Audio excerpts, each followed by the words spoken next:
Hello friends, स्वागत है आपका अपने यूट्यूब चैनल में एक नई वीडियो के साथ। तो इस वीडियो में हम बात करने जा रहे हैं उत्तराखंड में अतिथि शिक्षक भर्ती अपडेट के बारे में। हेलो फ्रेंड्स, स्वागत है आपका अपने यूट्यूब चैनल में एक नई वीडियो के साथ। तो इस वीडियो में हम बात करने जा रहे हैं उत्तराखंड में अतिथि शिक्षक भर्ती अपडेट के बारे में। साथ ही साथ बात करेंगे उत्तराखंड में होने वाले पंचायती चुनाव के संबंध में, जिसका जो कार्यकाल है वो नहीं बढ़ाया जाएगा, यानी कि इसका जो तय सीमा के अंतर्गत चुनाव है वो कराने की इसमें बात हो रही है। साथ ही साथ उत्तराखंड जो सरकार है 2027 तक 9 लाख जो स्वरोजगार है वो पैदा करने जा रही है, यानी कि यहाँ पर 9 लाख रोजगार के अवसर पैदा कर रही है। तो क्या कुछ है इसके संबंध में अपडेट जानेंगे इस वीडियो में। साथ ही साथ अगर बात करें एमबीबीएस में तीसरे चरण की काउंसलिंग चल रही है, यानी कि हो चुकी है, तो इसमें जो सीटों का बंटवारा है वो होने इसमें जा रहा है, तो इस बारे में भी हम बात करने जा रहे हैं। साथ ही साथ इसमें अगर बात करें उपनल कर्मचारियों को दीपावली की सौगात देने जा रही है उत्तराखंड सरकार। क्या कुछ है इस बारे में पूरी जानकारी आप लोगों को देने वाले हैं, क्या कुछ नए अपडेट निकल करके आए हुए हैं आज की इस वीडियो के माध्यम से हम जानेंगे। तो बने रहेगा वीडियो में अंत तक। अगर आप लोग हमारे चैनल पर नए हैं या अभी तक आप लोगों ने हमारे चैनल को सब्सक्राइब नहीं किया है तो साथ में चैनल को सब्सक्राइब और बेल आइकन को जरूर प्रेस कीजिएगा, ताकि कोई भी नई वीडियो नए नोटिफिकेशन होते हैं वो सीधे सीधे आप लोगों तक आसानी से पहुंच सके। तो बने रहेगा वीडियो में अंत तक। आज के नए अपडेट पूरी जानकारी आप लोगों को इस वीडियो के माध्यम से देने वाले हैं, तो बने रहेगा वीडियो में अंत तक। आज का न्यूज़पेपर आप लोगों ने पढ़ लिया होगा, नहीं पढ़ा है तो रोज़ के न्यूज़पेपर आप लोगों को टेलीग्राम पे देखने को मिल जाते हैं। हमारे टेलीग्राम का लिंक इसी वीडियो के नीचे डिस्क्रिप्शन पे आप लोगों को देखने को मिल जाएगा। वहाँ पर जा करके आप लोग हमारे टेलीग्राम चैनल और टेलीग्राम ग्रुप को ज्वाइन कर सकते हैं।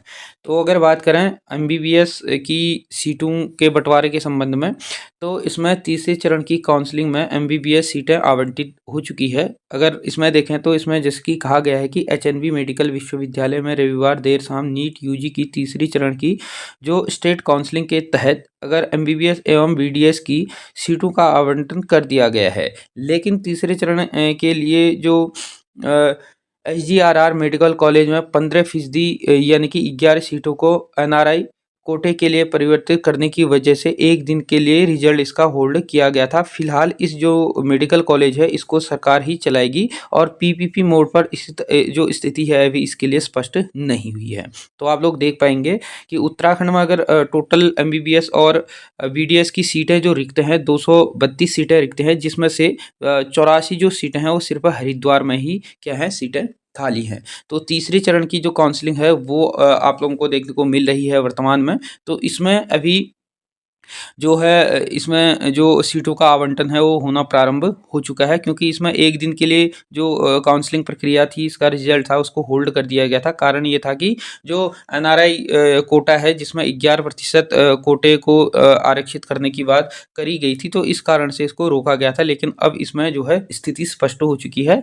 अब इसमें तीसरे चरण की काउंसलिंग के तहत इसके जो सीट हैं उनका आवंटन किया जा रहा है। अगर बात करें उपनल कर्मियों की, तो दीपावली में 3500 उपनल कर्मचारियों को मिलेगा बोनस, यानी कि जो उपनल कर्मचारी हैं इनको भी बोनस देने की बात करी गई है। इसमें आप लोग देख ही पाएंगे कि दीपावली जो है पर इस साल ऊर्जा के तीनों जो निगम हैं जहां पर 3500 उपनल कर्मचारी हैं, जो उनको जो अनुग्रह राशि के रूप में बोनस मिलेगा, यानी कि इनको भी बोनस देने की बात कही गई है। और अभी तक ऊर्जा निगम को छोड़कर बाकी दोनों निगमों में कर्मचारियों को ये लाभ मिलता रहा है, यानी कि अन्य निगमों में ये लाभ इनको मिलता रहा है, लेकिन जो ऊर्जा निगम में है इनको इस बार से क्या है बोनस देने जा रही है उत्तराखंड सरकार। अगर बात करें तो डीए बहाली करने की भी इनकी मांग इसमें चल रही है। साथ ही साथ अगर बात करें रात्रि जो माली भत्ता है उसको भी बढ़ाने की इसमें जो है बात हो रही है। तो देखने वाली बात रहेगी कि कब तक ये जो मांगें हैं वो मानी जाती हैं सरकार के द्वारा, और साथ ही साथ जो सरकार है इनको बोनस देने की मांग इस बार कर रही है। तो 3500 के आसपास ये उपनल कर्मचारी है जिनके लिए दीपावली का सौगात मिलने जा रहा है, यानी कि इस बार से इनको भी जो है दीपावली का बोनस मिलने जा रहा है। अब अगर बात करें उत्तराखंड अतिथि शिक्षकों की, तो अतिथि शिक्षक बोले मांग नहीं मानी गई तो दीपावली नहीं मनाएंगे, यानी कि दीपावली को नहीं मनाने की इनकी बात करी गई है। क्या कुछ है मामला देख लेते हैं पहले।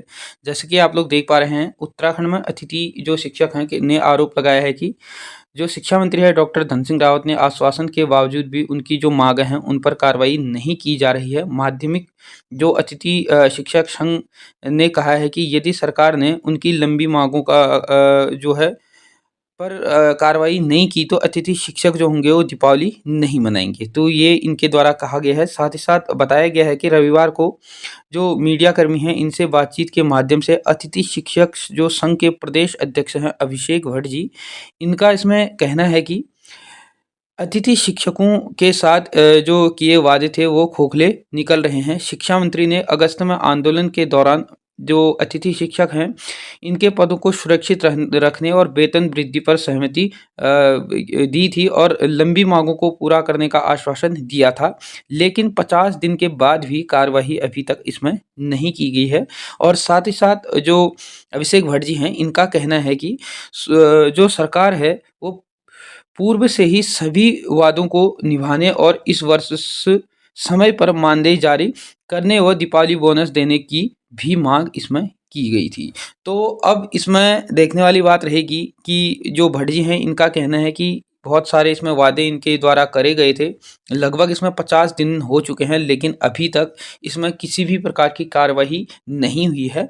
अगर इसमें कार्यवाही इस बीच नहीं होती है तो जो दीपावली पर्व है भारतवर्ष में, तो उसको उत्तराखंड में जो अतिथि शिक्षक हैं वो इसको क्या करेंगे, बहिष्कृत करेंगे, बहिष्कार करेंगे, यानी कि दीपावली इस बार की वो नहीं मनाएंगे, ऐसा उनका कहना है।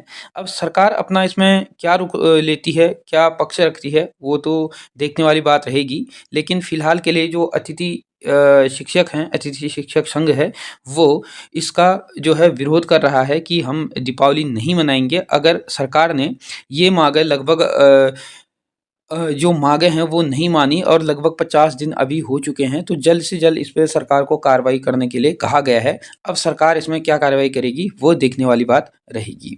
अब अगर बात करें उत्तराखंड में वर्तमान में पंचायती चुनाव होने हैं, लेकिन पंचायती चुनाव इस साल नहीं हो पाएंगे और इसका कार्यकाल भी नहीं बढ़ाया जाएगा। तो इसमें सरकार कह रही है कि इसका कार्यकाल नहीं बढ़ाया जाएगा और इस साल ये होने संभव नहीं है। जो पंचायतों के चुनाव को लेकर मुख्यमंत्री धामी जी हैं इनके द्वारा 20 अक्टूबर तक मांगी गई थी इसके लिए रिपोर्ट। तो इसमें जो है जो प्रतिनिधि इसमें मांग उठा रहे थे कि इसका जो कार्यकाल है वो बढ़ा दिया जाए। जैसा कि आप लोगों को पता ही है पूरे उत्तराखंड में पंचायती चुनाव होने हैं जो त्रिस्तरीय चुनाव रहते हैं। और साथ ही साथ अगर बात करें हरिद्वार को छोड़कर अन्य जनपदों में वर्तमान में चुनाव होने हैं। लेकिन इसमें जो प्रतिनिधि हैं उनका मानना है कि आप लोग देख ही पाएंगे, जो प्रतिनिधि है उनका कहना है पंचायतों का 2 साल का कार्यकाल बढ़ाते हुए 12 जिलों में इस साल के बजाय हरिद्वार जिले के साथ जो वर्ष 2027 में हरिद्वार में पंचायती चुनाव होना है वहाँ पर 2 साल कार्यकाल बढ़ाया गया है हरिद्वार में। लेकिन अन्य जनपदों में जो 12 जनपद हैं वहाँ पर इस साल चुनाव होना है। तो ऐसे में 2027 में एक साथ जो पंचायती चुनाव है उसको करवाने को कहा गया है। ऐसा कर राज्य में एक राज्य एक जो पंचायती चुनाव है ये सिद्धांत लागू किया जा सकता है। पंचायत प्रतिनिधियों का कहना है कि राज्य में पहले ही जो अधिसूचना है उसको जारी कर पंचायतों का कार्यकाल बढ़ाया गया था। यानी कि इनका कहना है कि जो राज्य हैं यहाँ पर जो है पहले भी ऐसा किया गया था कि जो अधिसूचना है वो जारी किया गया था और इसका कार्यकाल बढ़ाया गया था और देश के अन्य राज्य में भी कार्यकाल बढ़ाने के लिए अध्यादेश जारी किए गए हैं।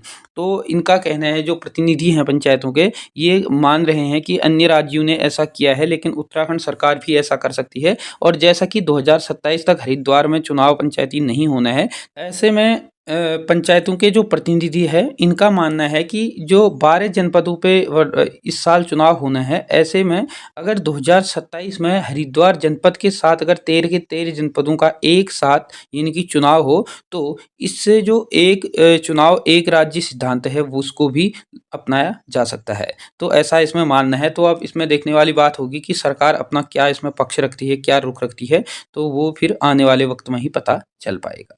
अब अगर बात करें 2027 तक 9 लाख नौकरियों के अवसर पैदा करेगा उत्तराखंड।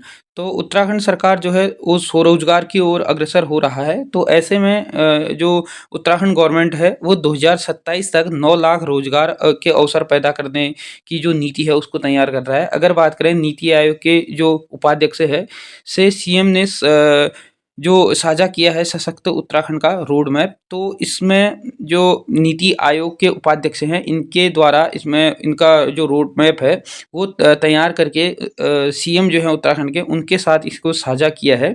इसमें बताया गया है कि 2027 तक जो है लगभग 8 से 9 लाख यहाँ पर रोजगार के अवसर पैदा किए जाएंगे, जिसमें सकल राज्य घरेलू उत्पाद यानी कि जीडीपी जो उत्तराखंड की है उसको 2 गुना करने की बात करी गई है, जिसमें यहाँ का जो लोकल उत्पाद है जैसे सेब हो गए, कीवी हो गए, अन्य जो फल फसल हो गए, इनको बाजार जैसा मूल्य यहाँ पर प्राप्त करने की बात करी गई है। साथ ही साथ यहाँ पर जो स्वरोजगार है उसको भी यहाँ पर बढ़ाए जाने की बात की जा रही है। साथ ही साथ यहाँ पर जो उठाव सिंचाई है या ऊंची भूमि है उसको सिंचाई हेतु कृषि के लिए जो पीएम कृषि सिंचाई योजना है इसमें शामिल करने की बात की जा रही है।